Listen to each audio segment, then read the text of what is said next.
प्यारे बच्चों, अगर हम थेल्स प्रमेय पढ़ते हैं या कोई भी चीज पढ़ते हैं तो सबसे पहले हम लोगों को उसका बेसिक ज्ञान होना जरूरी है। अगर बेसिक ज्ञान नहीं है तो हम अगर पढ़ा भी देंगे या कोई भी शिक्षक आपको पढ़ा देंगे तो उसका जो है उसको समझने में आपको बहुत दिक्कत हो जाएगी। तो उसको बढ़िया से समझने के लिए उसका बेसिक ज्ञान होना बहुत ही जरूरी है। अब जैसे कि थेल्स प्रमेय, तो थेल्स प्रमेय से पहले आपको क्या जानना जरूरी है? आपको जानना जरूरी है साधारण प्रतिज्ञा।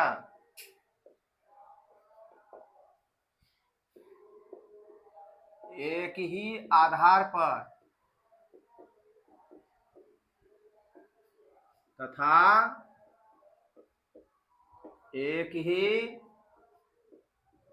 समांतर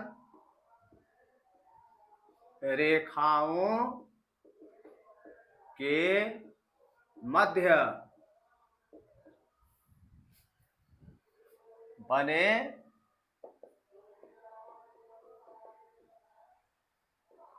त्रिभुजों के क्षेत्रफल समान होते हैं। तो जैसा कि आप लोग अभी देख रहे हैं कि साधारण प्रतिज्ञा के रूप में एक ही आधार तथा एक ही समांतर रेखाओं के मध्य बने त्रिभुजों के क्षेत्रफल समान होते हैं। अगर यह हमको यह मालूम नहीं होगा तो थेल्स प्रमेय हमको समझने में दिक्कत होगी। ऐसे ही थेल्स प्रमेय का विलोम है, तो थेल्स प्रमेय के विलोम के लिए भी आपको पहले बेसिक ज्ञान होना जरूरी है। उसका है कि समान क्षेत्रफल वाले दो त्रिभुज एक ही आधार पर तथा एक ही समांतर रेखाओं के मध्य बने हों तो वे एक ही समांतर रेखाओं के मध्य स्थित होते हैं। यह जो है उसको जानना आपको जरूरी हो जाएगा। तो अभी हम इसको देखते हैं सिद्ध करके। इसके लिए सबसे पहले अब हमको क्या करना होगा, इसको चित्र के द्वारा पहले हम देखते हैं, एक चित्र बना लेते हैं तब ना सिद्ध करेंगे। आप लोग ध्यान से देखिएगा और जैसे हम बना रहे हैं चित्र ऐसे आपको भी बनाना होगा। देखिए अब यहाँ पर हम चिन्ह कर देते हैं, यहाँ निश्चित कर देते हैं, यहाँ चिन्ह हो गया। अब इसके बाद ये ध्यान में रखना है कितना लंबा है, ये हो गया। अब इसकी लंबाई को ले लीजिए, इतना ही लंबा आपको यहां से खींचना है।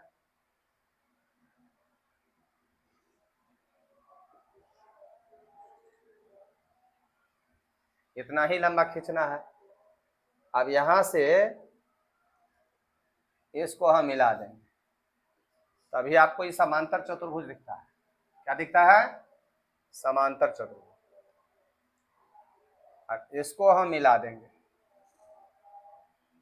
इसको मिला देंगे तो ये हो गया ए बी सी। यहां पर लेते हैं ए डैश। तो ए बी सी त्रिभुज तो आपको स्पष्ट दिख रहा होगा। अब इसको सिद्ध करने के लिए हमको सबसे पहले क्या करना होगा, यहां से लंब डालना पड़ेगा,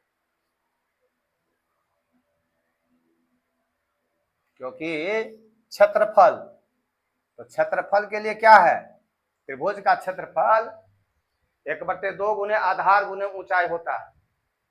The area of a triangle is half of the product of its base and height।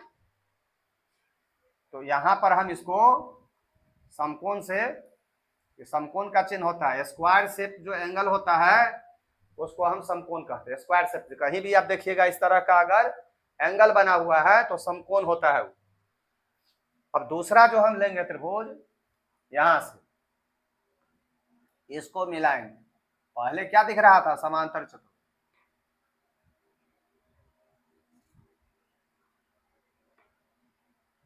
अब देखिए एक त्रिभुज एबीसी हुआ और दूसरा ए डैश बीसी हुआ, ए डैश बीसी। अब यहां से लंब डालेंगे, यहां से लंब डालेंगे तो ये जो लंब हुआ बीसी के वर्धित भाग पर, बीसी के वर्धित भाग पर हुआ है। अब बीसी के वर्धित भाग पर है तो हम क्या करेंगे, इसका नामकरण कर देंगे। यहां पर ले लेंगे, कुछ नाम दे सकते हैं, एल, यहां पर लेते हैं एम। तो क्या है, क्या लिखा हुआ है, एक ही आधार पर, तो आधार बीसी है तथा एक ही समांतर रेखा। देखिए बीसी और ए डैश दोनों समांतर रेखा है, क्योंकि हमने पहले कह दिया आपको ए बी जो है ए डैश सी बी यानी बी ए डैश सी समांतर चतुर्भुज है। तो समांतर चतुर्भुज की सम्मुख भुजाएं समांतर होती है और बराबर भी होती है। तो ए डैश सी बी में अगर हम ए सी बी कर्ण खींचते हैं तो ए बी सी एक त्रिभुज बन गया, जिसका शीर्षलंब हो गया एल, और दूसरा त्रिभुज हो गया ए डैश बी सी, जिसका शीर्षलंब हो गया ए डैश एन।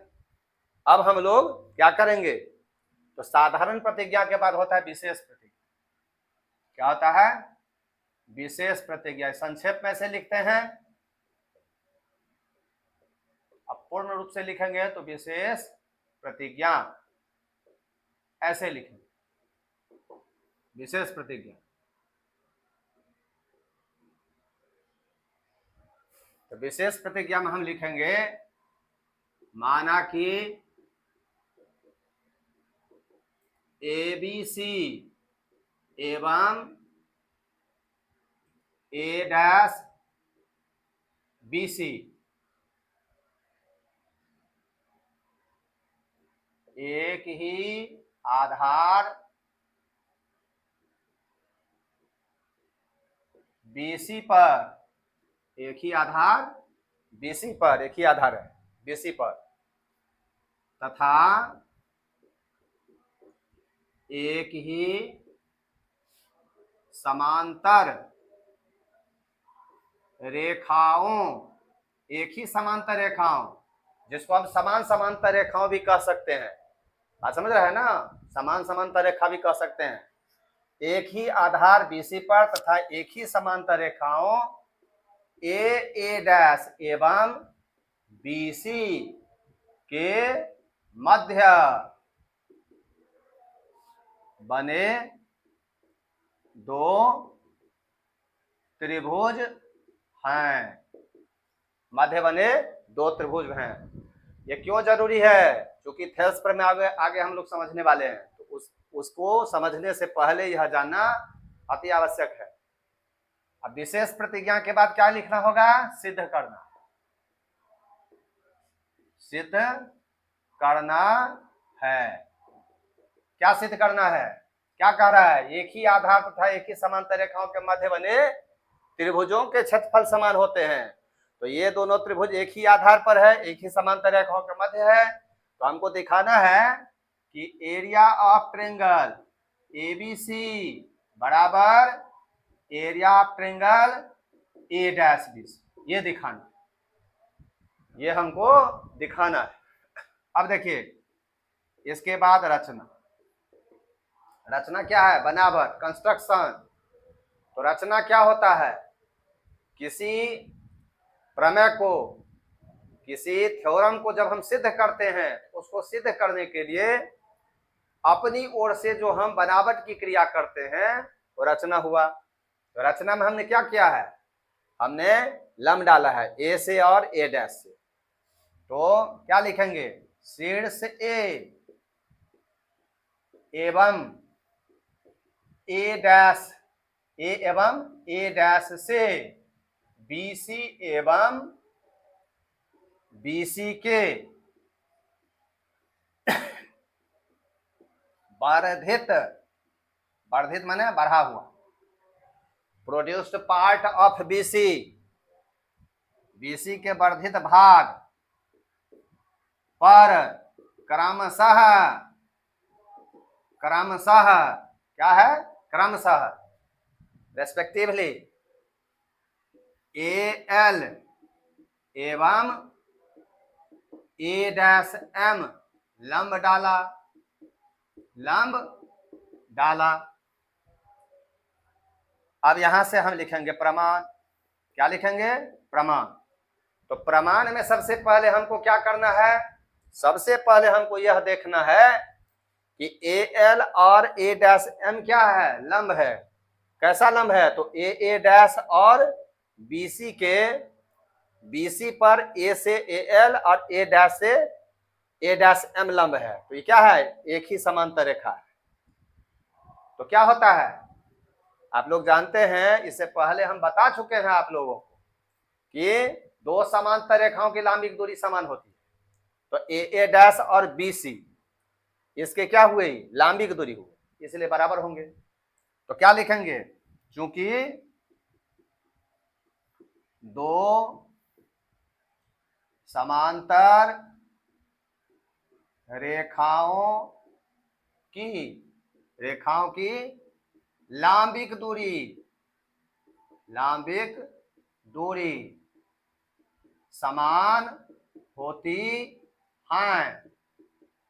अब जब यह नियम हम बता दिए हैं, ये सिद्धांत आपको मालूम हो गया कि दो समांतर रेखाओं की लंबिक दूरी समान होती है, तो हम लिख सकते हैं ना, क्या लिख सकते हैं कि ए एल बराबर ए डैश एम, ये बराबर हो गया, ये हो गया समीकरण 1। अब क्या करना है, अब आपको क्षेत्रफल निकालना है त्रिभुज। अब त्रिभुज का क्षेत्रफल, त्रिभुज का क्षेत्रफल का क्या सूत्र होता है, 1/2 गुने आधार गुने ऊंचाई, ये क्या है, सूत्र है। इस सूत्र का प्रयोग करके हम दोनों का क्षेत्रफल निकालेंगे। एरिया ऑफ ट्रायंगल एबीसी पहले लेते हैं। तो एबीसी में 1/2 बीसी हो गया आधार, ऊंचाई क्या हो गया, ए एल, ये हो गया आपका समीकरण नंबर 2। ये आपका हो गया समीकरण नंबर 2।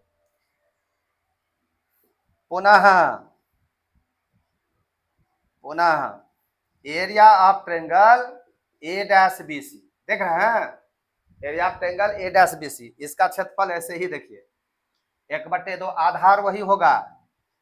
अब वहां तक नहीं लिख देना है, देखिए बी सी, तो बी सी पर ही ना बना है, तो आधार न लेंगे, तो आधार हम लेंगे, वर्धित भाग आगे नहीं लेना है, तो लंब लेना है ना। त्रिभुज ऐसे झुका हुआ, तो झुका हुआ तो उसका लंब कहाँ जाएगा, बाहर जाएगा।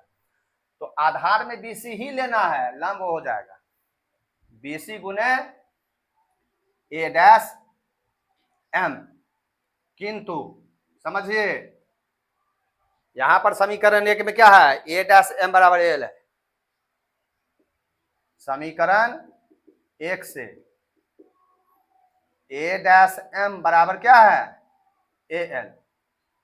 तो अब हम ए डैश एम के जगह समीकरण 1 से ए एल लिख देंगे, क्योंकि बराबर ना है। Area of triangle A dash BC के बराबर हम लिख देंगे 1/2 गुने बीसी गुने ए एल, ये हो गया 3। ये आपके पास 3 समीकरण है, जिसमें से पहला समीकरण का प्रयोग हमने कर लिया। अब बचा हुआ है 2 और 3। गौर से देखिए, समीकरण 2 का दाहिना पक्ष समीकरण 3 का दाहिना पक्ष बराबर है ना, बराबर है। तो 2 समीकरणों का एक पक्ष बराबर होने पर दूसरा पक्ष भी बराबर होते हैं। 2 equations are equal by any side, it means another sides of those equations also be equal.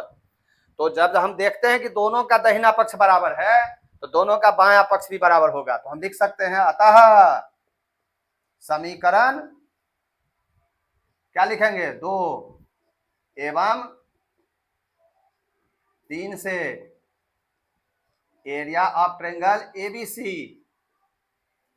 बराबर area of triangle A dash BC प्रमाणित। अब इसका प्रयोग जो है, जब हम जान गए हैं, इसका प्रयोग हमको थेल्स प्रमेय में करना होगा। बिना इसको जाने हम थेल्स प्रमेय समझ नहीं सकते हैं। तो थेल्स प्रमेय समझाने से पहले हमको यह बताना पड़ा है। तो अगली घंटी में, अगला घंटी जो है, अगला क्लास जो है, उस पर आप उसको देखिएगा। थेल्स प्रमेय में इसका प्रयोग हम करेंगे, ठीक है। तो आप इसको आप लोग अपना कॉपी कर लीजिए अच्छा से। ये तो जान गए आप लोग कि थेल्स प्रमेय पढ़ने से पहले हमको जानना जरूरी है। अभी जो हम बताए हैं, तो सबसे पहले ये आपको याद रहना चाहिए, एक ही आधार तथा एक ही समांतर रेखाओं के मध्य बने त्रिभुजों के क्षेत्रफल समान, रट जाइएगा इसको। और इसके बाद इसको अपने मन से मानना होगा कि 2 त्रिभुज आपको चाहिए, दोनों त्रिभुज एक ही आधार पर होना चाहिए और एक ही समांतर रेखाओं के मध्य होना चाहिए। देखिए ऊपर जो बता रहा है कंडीशन, इस हिसाब से आपको एक ही आधार होना चाहिए और एक ही समांतर रेखा होना चाहिए, जिसमें आपको जो है ना BC आगे की ओर होना चाहिए। तो सबसे पहले आपको क्या करना है, एक समांतर चतुर्भुज बना लेना है जिसमें आधार BC को आगे की ओर बढ़ा दें, क्योंकि आगे की ओर बढ़ाएंगे तो दूसरा त्रिभुज का लंब तो बाहर जाएगा ना, इसलिए पहले आपको सोचना पड़ेगा। आप समांतर चतुर्भुज जो है उसके बारे में क्या जानते हैं, समांतर चतुर्भुज के प्रत्येक विकर्ण उसे समान क्षेत्रफल वाले दो त्रिभुजों में बांटते हैं, समझे। और विकर्ण जो है जब हम खींच लिए हैं तो एक त्रिभुज आपका ABC हुआ, एक त्रिभुज क्या हो गया ABC, और दूसरा त्रिभुज हो गया A'BC। तो ये तो पहले से सिद्धांत से आप लोग जानते हैं कि समांतर चतुर्भुज का प्रत्येक विकर्ण उसे समान क्षेत्रफल वाले दो त्रिभुजों में बांटते हैं। तो ये तो पहले से सत्य है, तो हमको दिखाना भी है ना, तो हम दिखा रहे हैं कि कैसे सत्य होगा। तो जब एक विकर्ण हमने खींच लिया तो एक त्रिभुज हमको ABC प्राप्त हुआ, फिर दूसरा विकर्ण हम खींचते हैं A'B, तो A'BC एक दूसरा त्रिभुज हो गया, दूसरा विकर्ण खींचने से हुआ। अब जो है यहां से हमने लंब डाला, यहां से लंब डाला, इसको आप बढ़िया से समझिए। अब क्या करना है, अब हमको ये जो है विशेष प्रतिज्ञा में इसको लिखना होगा, इसके बाद सिद्ध करना है। तो एरिया ऑफ ट्रायंगल ABC बराबर एरिया ऑफ ट्रायंगल A'BC, इसको सिद्ध करके दिखाना है। तो सिद्ध करना में आ गया, तो सिद्ध करने के लिए रचना की क्रिया, तो पहले से तो लंब नहीं ना था, पहले से लंब नहीं था, लंब की चर्चा कहीं नहीं हुई, लेकिन चूंकि हमको क्षेत्रफल सिद्ध करना है, तो क्षेत्रफल के लिए आप क्या जानते हैं, त्रिभुज का क्षेत्रफल 1/2 गुने आधार गुने ऊंचाई होता है। तो जब आधार गुने ऊंचाई होता है तो आधार तो पहले से हमको प्राप्त है, ऊंचाई प्राप्त नहीं, तो ये रचना हो गया। यहां से हम लंब डालेंगे, तो रचना में, तो रचना हो गया। तो रचना के बाद जो है प्रमाण, तो प्रमाण में क्या है, A' और BC समांतर है, और ये हो गया उसकी लांबिक दूरी। दो समांतर रेखाओं की लांबिक दूरी समान होती है, तो दो समांतर रेखाओं की लांबिक दूरी समान होती है, इसका मतलब AL बराबर A'M होगा, होगा कि नहीं होगा। तो ये आपका एक समीकरण, पहला समीकरण हो गया। अब क्या करना है, तो त्रिभुज का क्षेत्रफल का सूत्र लागू करना है। तो त्रिभुज का क्षेत्रफल 1/2 गुने आधार गुने ऊंचाई होता है। देखिए त्रिभुज का क्षेत्रफल बहुत है, समकोण त्रिभुज का क्षेत्रफल होता है, समबाहु त्रिभुज का क्षेत्रफल होता है, समद्विबाहु त्रिभुज का क्षेत्रफल होता है, समकोण समद्विबाहु त्रिभुज का क्षेत्रफल होता है, सबका अपना अपना सूत्र है। लेकिन 1/2 गुने आधार गुने ऊंचाई सब त्रिभुजों के क्षेत्रफल में लागू होगा। तो 1/2 गुने आधार गुने ऊंचाई हम इसका प्रयोग कर रहे हैं। तो ABC का क्षेत्रफल में 1/2 आधार हो गया, BC ऊंचाई हो गया, ये लंब जो है A है, तो ये हो गया आपको, समझे। अब इसके बाद आपको अगला त्रिभुज हो गया A'BC, इसका भी क्षेत्रफल ले लेना, निकाल लेना है। तो एरिया ऑफ ट्रायंगल A'BC, तो 1/2 गुने BC गुने A'M। अब इसमें आपको क्या देखना है, आपको दिमाग में रखना चाहिए कि हमको सिद्ध करना है कि दोनों का क्षेत्रफल बराबर होगा। तो दोनों समीकरणों का कोई एक पक्ष बराबर होगा तब ना हम लिख सकते हैं कि दूसरा पक्ष बराबर है। तो 1/2 दोनों में है, BC दोनों में है, अंतर कहाँ आ गया, AL और A'M में अंतर आ गया। तो हमको तत्काल समीकरण एक को देखना है कि A'M बराबर AL है, क्यों है ये हम आपको पहले बता दिए हैं। तो हम A'M को समीकरण 1 की सहायता से AL लिख सकते हैं। अगर ऐसा लिख लेते हैं तो 1/2 दोनों में आया, समीकरण 2 3 दोनों में, BC दोनों में है, AL दोनों में। अब क्या देख रहे हैं आप कि समीकरण 2 समीकरण 3 का दाहिना पक्ष बराबर है, दोनों का दायां पक्ष बराबर है, इसलिए दोनों का बायां पक्ष बराबर होगा। तो हम लिख सकते हैं इस आधार पर, समीकरण 2 और 3 के आधार पर, कि एरिया ऑफ ट्रायंगल ABC बराबर एरिया ऑफ ट्रायंगल A'BC। इस तरह से सिद्ध हो गया। इसका प्रयोग हम लोग खेल में करने वाले हैं।